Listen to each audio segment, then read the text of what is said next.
All right, I know. I already talked about the analog pocket, but you know what? I'm gonna do it again because I've been really having fun with it, especially since last weekend when I went to Columbus.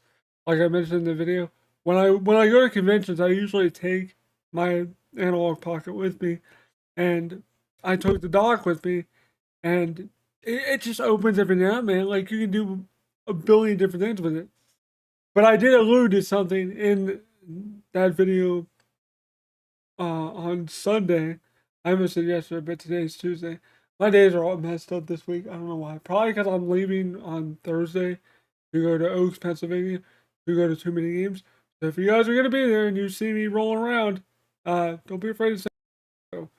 Don't forget, I will be at too many games, just roaming around, trying not to buy 4,000 different things, but we'll see what happens. But I'll see you guys there if any of you guys are there. Anyway, so excuse me. So I alluded to this in the video on Sunday. I had said there was a Game and Watch core or emulator basically on the Pocket that you could download and use. And I said I haven't used it yet. Well, it was Monday night. I think it was Monday night. It was like after midnight. It was like basically Tuesday today. And I was like, you know what? I'm gonna dig around with the Game and Watch side of things, see if I can find some of the images that have been converted from Mister or MAME or MAME to Mister to the Pocket. Because basically they're basically taking a MAME emulator because it's through MAME you play these originally. And then because I have played the original like MAME versions of them. So you go through the MAME stuff first. Someone converted those to Mister, and then the Mister ones to Pocket files, which are GNW files, I think, is the extension. And there's not too many of them that I found so far, but I do have a decent like 20 or 30 of them. I need to find more of the Tiger stuff and a little bit more of the Game Watch stuff. I really want to find Super Mario Bros. And Zelda Game and Watch because those are two of my favorite Game and Watches. I actually do own the real things of those. But anyway, so when I finally found them and put them on my Pocket and put them in the right folder and stuff like that, I'm not going to show you guys the process of how to do it because you guys you can easily figure it out. It's not hard to do. If you have a Pocket, you'll know how to do it. But after it was done, after I removed the SD card, put it back in my Pocket, and started it up, I was like, because there's two different ways to play it. You can play it with the unit itself, like showing, or you can just play it full screen. I tried it both ways. I'm going to show you guys gameplay of it both ways, but I prefer to have it just be full screen because it looks way better that way than actually like playing off of the. Because the other way is like you play it off, like you're playing off the actual thing. And I actually grabbed one of my games to kind of show you guys what I'm talking about here. So let me grab it out of the bag real quick as I'm talking to you guys. So basically, you can the way I play it is basically just play the game full screen with no um like unit shown. So basically, take Robin Hood here. Basically, you'd see this and you'd be playing it off of the screen of the game, or you can just have it be the screen just blown up like right in your face, like literally it'd be like right here, and you'd be able to like just see the screen in the background, all that stuff. That's the way I prefer to play them, but I was very skeptical on if I would enjoy it or not. But I'm gonna tell you guys right now, like if you're not into collecting these things, like I am and was, because I'm not super into it that much anymore, because it's an expensive hobby to get into. Yes, it is an expensive hobby to get into, um, especially nowadays. Back when I first started getting these, oh, I hate putting these back in the bag with one hand. Um, but back when I started getting into these, um, I was probably 12 or 13, and they were dirt cheap back in the early 2000s. And you could get them dirt cheap. And the problem is now, people have nostalgia for these stupid things, like me. But I had started the trend on it. I think to be honest with you, I was like the most vocal person because that's what I built this channel on was this stuff. So, um, all those years ago when I started collecting these and thinking around with these, I never thought in a million freaking years that they would be able to be emulated. Now, my only gripe with these ROMs or the implementation of them is it's not 100% perfect sound wise. Some games sound better than others. Like they pretty much got the sound like spot on. Like GoldenEye's pretty spot on. I think Super Double Dragon was pretty spot on. Um, no, it wasn't Super Double Dragon. It was Castlevania 2 was pretty spot on. Super Double Dragon was a little bit off. Kazam was a little bit off. But like they're like 98% accurate to the original units themselves. But my issue with them and why I was so against supporting the push for them to be preserved and backed up is the process of doing the preservation aspect of it. However it's done, I don't know the whole process. I don't even know who does it or how they do it, but all I know is the process of preserving these and backing these up and making them playable on an emulator basically destroys the game. And I can confirm this because the Kazam ROM that is floating around out there, I believe, like I'm like 95% sure that version you guys are playing, if you guys have ever played it, that was my copy that I opened, that I got and opened and did a video on. Luckily, I did a video on the original one before I decided to send it off. Yes, it was worth it because of the stuff I got in payment for it. I basically got 2 Dragon Ball Z prototype things for sending them off. Plus, like, some other stuff that I really wanted from my collection, like Streets of Rage and Skeleton Warriors, and I think Back to the Future was one of them. I didn't care about that, but Skeleton Warriors and Streets of Rage I really wanted, so that was pretty cool to get those. But I kind of miss having the original copy, but like playing the emulated version was just as good. So, but it sucks to have to destroy a rare game to preserve it, because at the time of me sending it off, it was still working. Now, that being said, I can get behind them doing this because eventually all these games are going to stop working in one way or another. Whether it be through just the game gets old and it just stops functioning. That's happened in one of my games before. One of my games just stopped working one day. I think it was Primal Rage. I'm not sure why it stopped working, but it did. So I had to replace it. So I did. I have 2 copies of it. I have the original copy, and then I have the reprint that runs on AAA batteries. They're basically the same game, just different style. But yeah, it happens. And the other thing that can kill a game is screen bleed. I don't have any games that have screen bleed. If I can find a picture of something that has screen bleed, I'm going to throw it up right now so you guys can see it. But I'm pretty sure it's more prevalent with Game & Watch games, but there are instances of Tiger Electronic games having screen bleed issues.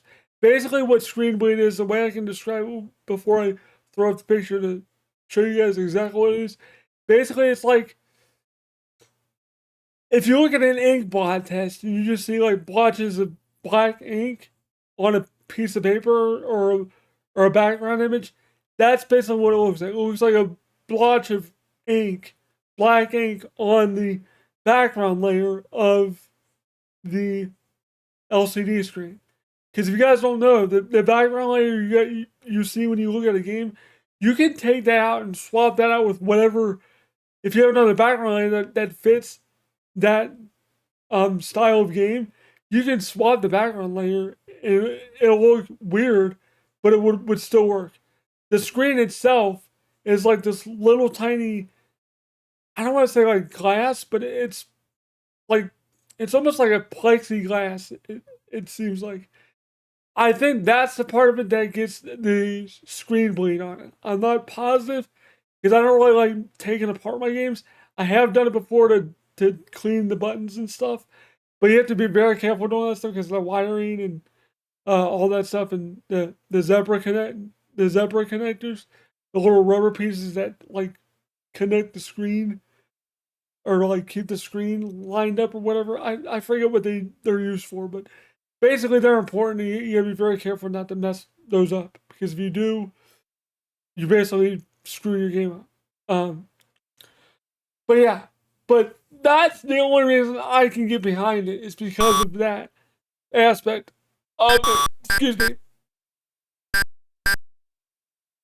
Sorry guys, I have the hiccups. So anyway, but that's the only reason I can get behind it is because of that. Because I know someday that's going to happen. Now, am I willing to just nuke my entire collection right now to send it off? No. Because if I'm gonna do that, to be real with you guys, I'm going to want to be monetarily compensated for that in some way, shape, or form. I'm going to be real with you guys because I spent a lot of my money, your guys' money that supported me on Patreon, my parents' money over the years collecting these things. And I'm not just going to let them get destroyed and preserved, even though they'll be playable theoretically forever. But I'm going to have to be compensated in some way, shape, or form if people actually want a good chunk of these to be playable. Like, I'm going to be honest. Am I willing to do it at this point? No. Will I be at some point if one of the people reaches out to me and was like, hey, we know you have a bunch of these games. Would you be willing for X amount of money to send us everything you have and get it all dumped? If it was like a decent chunk of change, like a few grand, yeah, I'd probably do it. Already sold a bunch of stuff off that has probably been dumped already, I would assume. But I sold like $400, $500, $600 worth of stuff to a friend of mine that just went and tried to resell a bunch of it. I don't know why they paid me so much if they were going to resell a bunch of it anyway, but whatever. He can do whatever he wants with it, I guess. I got my money for it. But whatever. My point is, the rest of it, I don't plan to sell anytime soon unless the people that actually do the dumping actually reach out to me and say, hey, we want to dump a lot of these games you have, and we'll pay you this amount to do it. And if the price is right, I'll do it. Because like I said, I put a lot of money into this collection. Yes, I know it'll be preserved, but I'll never be able to play the original versions again.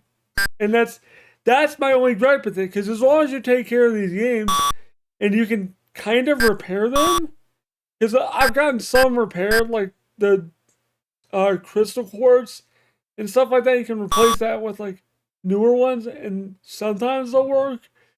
But the odds are most of these in like 30, 40 years are probably going to be paperweights, to be honest.